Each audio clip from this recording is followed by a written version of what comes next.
Welcome to the Tanz im August podcast. This podcast series is part of the Tanz im August Festival, presented by HAU Hebbel am Ufer. This year it takes place from 13th to 29th of August in Berlin.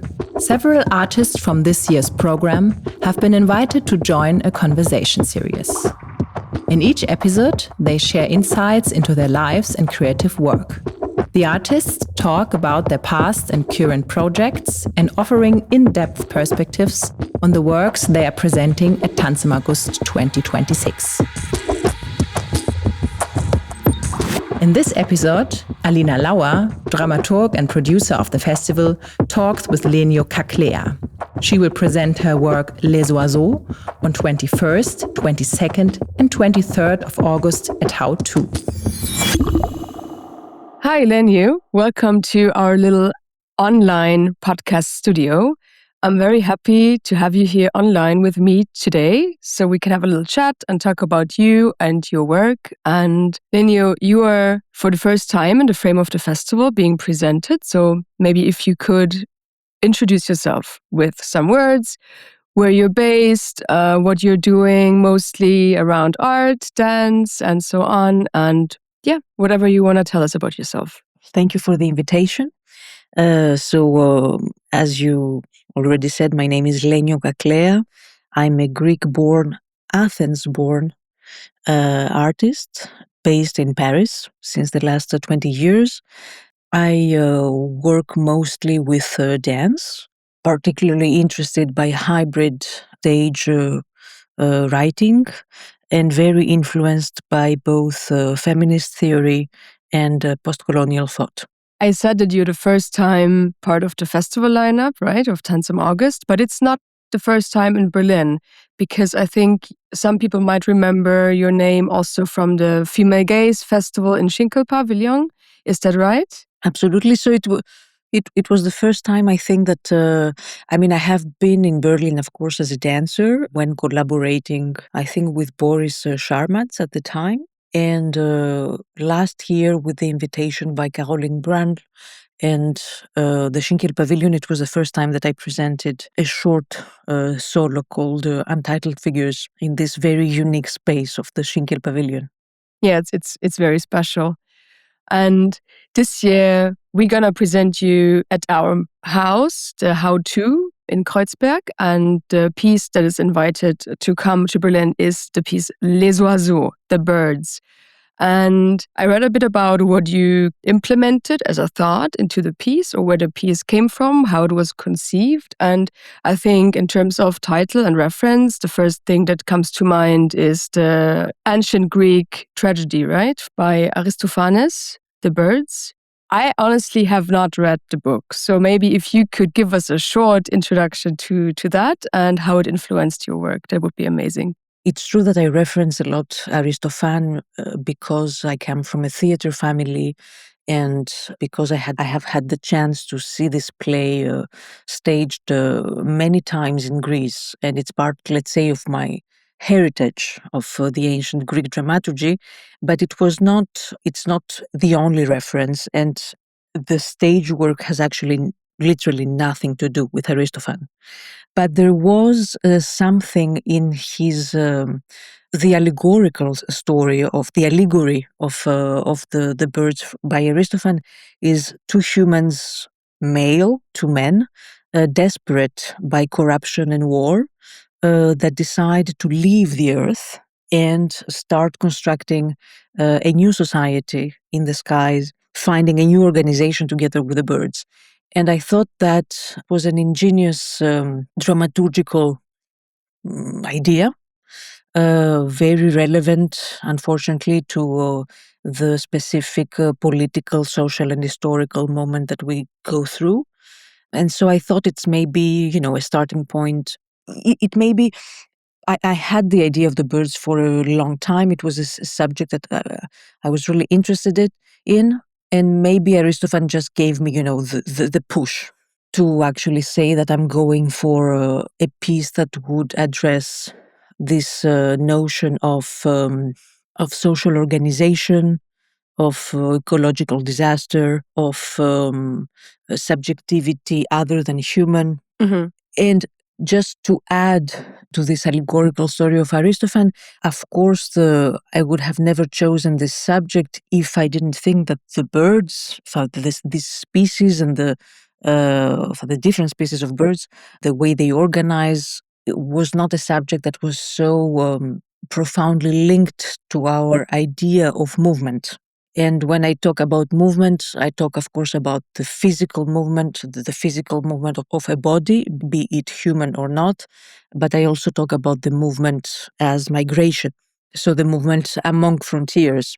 Where also birds have an interesting perspective on, for sure, because for them, our borders that we are confronted with every day, maybe not everybody, but most people are, or many people are, they just don't have that, right? And yeah, that's very interesting. And I think you also worked with a scientist, right? That also brought some information.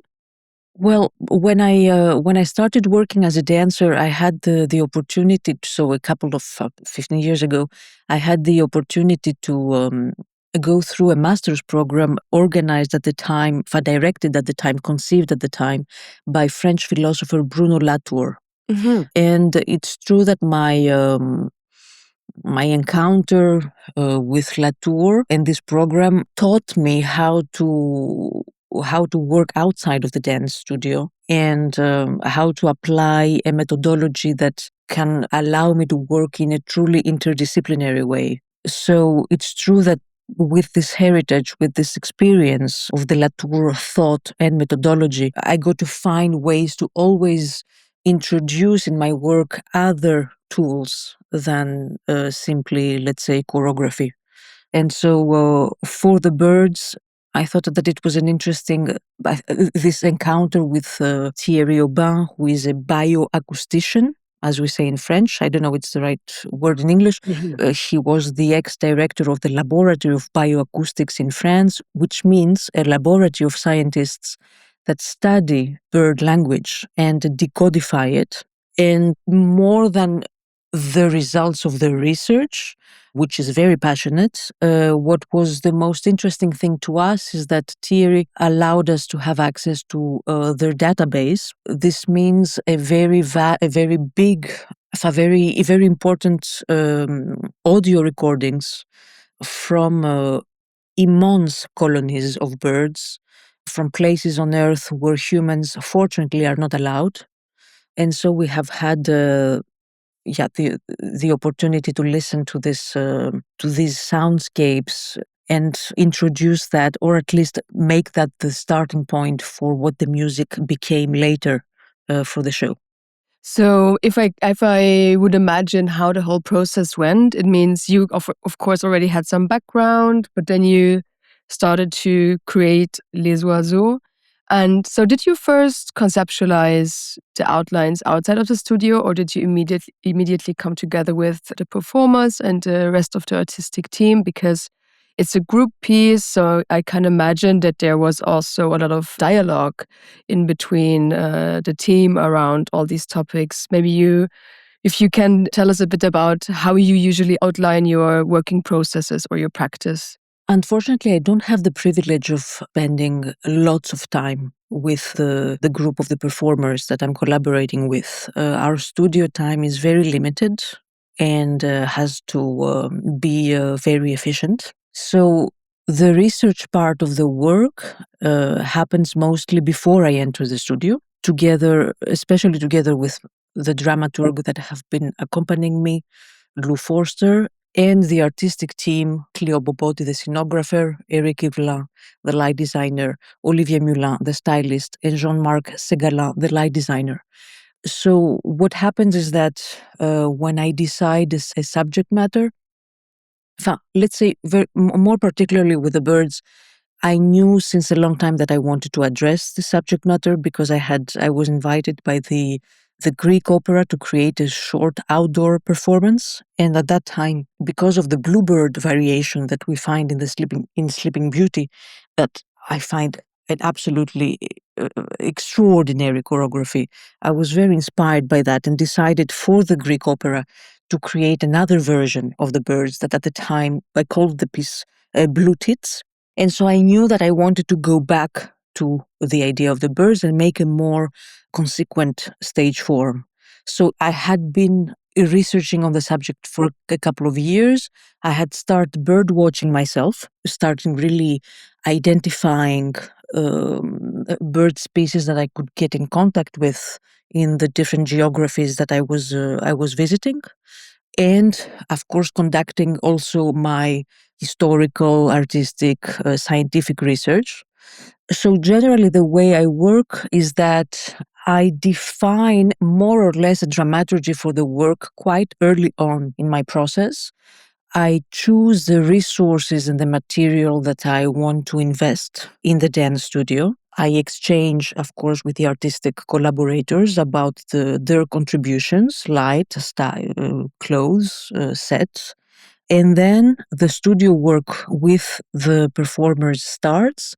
I present the frame within which I want to research, to invest, to work on, to develop. Sometimes I propose physical material that are set already from the very beginning. And we also develop material that are directly the proposals, either from the group or from the individual proposals from the performers. It was the case for the birds, meaning that I knew that dramaturgically, I wanted to construct a first part, the first half of the show. I wanted it to propose a sort of contemplation of the exhaustion and the rhythm of a migrational travel in space. So I knew that compositionally that would be very demanding. And so I decided that we would go faster if I had already created the dance material. So I just did a couple of days of research with Luisa Heilbronn and Nefelia Steriou, two of the dancers from the group. We set the material, and day one in rehearsal, we shared it with the group and started composing this first part. And at the same time, we opened the door of the individual material that had to be developed by the performers, and which later composed the second part of the show. What I can also just add is that, of course, movement analysis, composition, research is part of the work. But the shows are hybrid, and it's not only about the movement and the composition, but it's also about I knew that I wanted to address ideas of cruelty, of exhaustion, of collectivity, of individuality, of parade, so seduction, of uncanniness, very important for the show. I didn't want us to pretend that we are birds, but I wanted us to find this hybrid space, intersection between a human and bird, very inspired by Monique Wittig. And so, of course, these abstract ideas are shared with the group, and they nourish the way we invest movement and the kind of material or the kind of performance we are looking for during the process and for the show. Monique Wittig was a very important and famous French writer and author, and also wrote a lot about feminism in general, also about first conceptualizations of something like a non-binary gender. So would you say that also going into this in-between space, not being human, not being an animal or a bird, could also be described as this uncanniness of something that cannot be described definitely, or Absolutely. Yeah, Absolutely. Monique Wittig is one of my, she's a feminist writer I discovered later on in my life. I was, when I started really diving into feminist theory, I was much closer to bell hooks or Angela Davis, less interested by the French feminist theorists. So I discovered Monique Wittig quite late. I was entirely, how can I say, I was very, I really admired the straight thought, her essay on exactly the non-binarity, her essay about gender. And while I was in her writing, I started reading more of not only the straight thought, la pensée straight, sorry, in French. I don't know if la pensée straight is the straight thought, I'm not sure. Voilà. But I started diving into her literature, and voilà, read Les Guerrières and was very interested by this introduction text where she describes these hybrid beings between Amazons and birds. And since I was making the piece, I thought it's probably the best way, not the best way. I thought it was a text that was very coherent to the dramaturgy of the work and the kind of hybridity that I was looking for in the stage writing, in the movement material, in the performance. So different layers of and different ways of expressing and investigating hybridity. Her thought both influenced, let's say, or maybe solidified my choreographic inquiry, and her text found also a space in the show because it is a part of it, and re-edited by Lou Forster is part of the show. Would you say that the piece that came out of this long process is rather descriptive of the world that we're in, or rather utopian or dystopian? Well, I was very in the beginning when I because you start a process and you try to define as best as possible the principles and the parameters and be ready for the unknown. But the truth is that pieces and processes and collaborations are very surprising moments, and thankfully they are. So the birds developed a more romantic form that I was that I had not seen in the beginning. I thought the piece would be much darker than it actually became, and I'm not able to really situate if I ought to actually know why this happened, but it's definitely not a utopian work. I had no intention in proposing an idealized representation of these other non-human or group organizations. So I definitely wanted to talk about the exhaustion of my migration travel trip, voyage.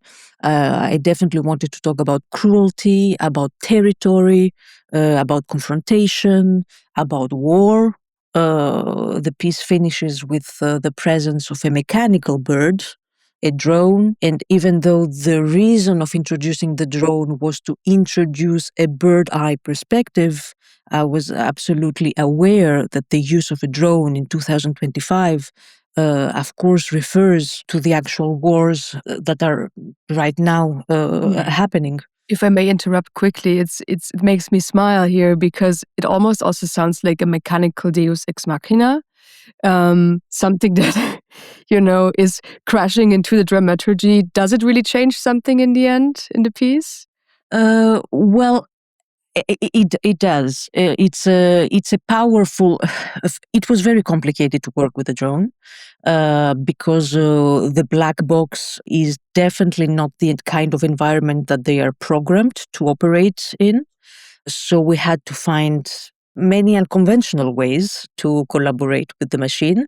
What the drone does is it definitely brings this bird eye, bird perspective, but it also immobilizes through the production of a still image and the very agitated, the very hectic movement of its own body. It actually mobilizes the performers and the performance of the dancers on stage, and this is a rupture in the piece. It's also the moment where we can actually get very close to them, which is basically the reason why I use cameras on stage since a long time.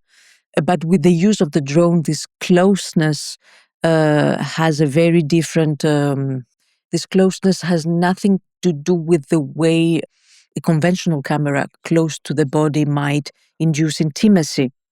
A drone close to a body filming it reminds us of threat, of chase, of a hunt. So the quality of that, the energy of the scene is very different than what comes before in the show. It's very interesting that you talk a lot about the topics of migration, which per se would not be a negative term, but the way it is coined at this moment in time, it's often used negatively, or it's understood as something that is problematic. Or the words war and the drones, the threat, the chase, the hunt.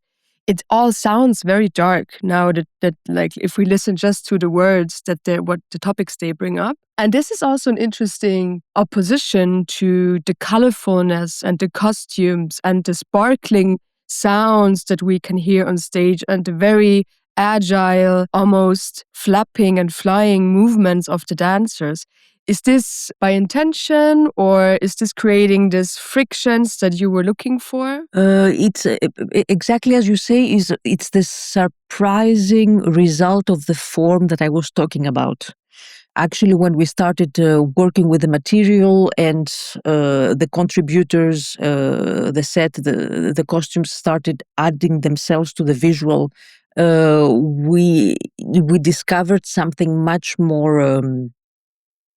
Much lighter than what were if not the intentions, but at least the kind of social political references I had in mind when I started working with the theme. The pleasure of the movement and the complexity of the interactions between the bodies and the pop sensation that the music brought, especially in the first part of the show, makes it a much more gives the piece a lighter tone, and much more colorful. Yes, as you said. Yeah, it reminds one of the birds as they look. I think also in many ways, and also a very broad understanding of birds, I would say. But I'm not a ornithologist, so I don't know that much about birds. But what they always teach us, right, is that how naturally embedded migration is, how naturally embedded finding different forms of communication and different forms of being social, being collective, how they always find different forms in that. So I think they are very interesting to think about also. If we go more into the biology, did you have some specific forms or some specific birds in mind that always came back to you when you thought about the piece, or was it more the general conception? Not really. First of all, I mean, there is it's not a contradiction, but it's the disappearance of bird species is something that is very alarming for biodiversity. And this was one of the reasons I thought that it would be interesting to do the project. And nevertheless, we are surrounded by many species of birds. We're really not alone, even in very urbanized environments. So what bird watching allowed me was to actually realize how many different birds actually live and fly and play and hunt around us. So a part of the hunting of meadows, hirondelles in French, the rapidity and the way they hunt just before the sun goes down was part of the things that I was interested in the way I would compose. I wanted to compose the group on stage, but I never thought of a specific species to represent movement-wise a specific species. I had some general principles that applied more to the anatomy of the body, because birds are, regardless of species, they have different movement capacities. So I wanted to work with some anatomical principles that would allow us to use the body differently than the human body. So this is something that I shared in the very beginning of the process. And then each dancer, especially for the solo duets or trio moments, developed material on their own and imagined their own birds. So it was, even though we avoided identifying which birds they would look like. I think each performer had one or two specific species in mind. Yes, That's very cute, actually. Now but we already. but we didn't go as far as having totems. No. We left that more silent. Yeah, it's maybe something that's underlying. It is maybe if somebody looks into it with curiosity, maybe there's some things that you can find or at least imagine in certain things. Now we already started to talk about the cast. Maybe if you want to tell us a few words about the cast of people, because the piece is conceived for 7 dancers, so it's quite a big group. And did you work with them before, or was it the first time? What's your relationship to this group of very nicely performing dancers? Most of the performers I had collaborated with before. Lisa Bagliasnaja, Amanda Barrio Charmelo, Luisa Heilbrunn, Jaeger Wilkinson, and Dimitri Mitilineos had been part of previous productions. And it was the first time collaborating with Louis-Nam Levanneau, that we will not see in Berlin because he will be replaced by Raoul Riva. And my first time working with Nefeli Asteriou, a Greek dancer based in France. As you can maybe guess from the names, these performers come from very varied geographical backgrounds, even though all of them are now residing staying in Central Europe, which makes the production realistic and ecologically possible. Voila, it was, and some of the performers also knew each other from before, collaborating in different projects. It was a group that, how can I say, that worked collectively from the very beginning and in a very fluid manner.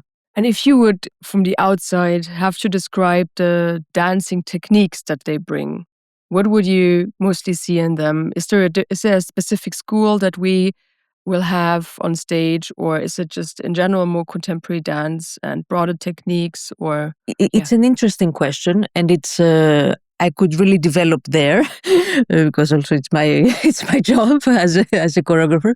All of the dancers of this group have been through academic backgrounds and postmodern techniques. Most of them have gone through conservatories or academic schools. So even though each one has a very specific and unique background, they also all share we all share common references, especially from the Occidental, modern, and postmodern dance heritage. This said, for each one of the principles, the way I work is that for each piece and each subject, I get interested in specific vocabularies. And so vocabularies change from piece to piece, depending on how I want to address each subject. So for the birds, I knew that I wanted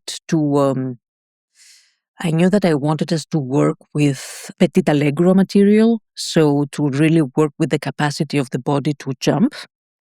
And so, and also because it is the birds, is the bird movement is something that we really encounter in dance history.